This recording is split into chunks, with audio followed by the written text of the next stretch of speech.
সকালে উঠে কৃষক দেখল সব খাবার হঠাৎ উধাও। সবাই ভাবল শিয়ালটা আবার চুরি শুরু করেছে। কিন্তু মেয়েটা বিশ্বাস করল না একদমই।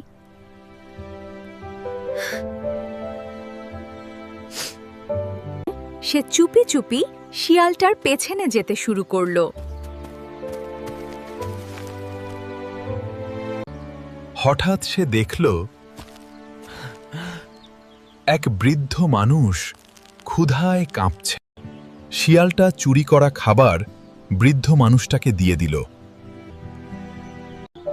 মেয়েটার চোখে পানি চলে এলো সেই দৃশ্য দেখে। বৃদ্ধ মানুষটা শিয়ালটার জন্য দোয়া করতে লাগল। শিক্ষা, ভালো কাজ কখনো লুকিয়ে থাকে না।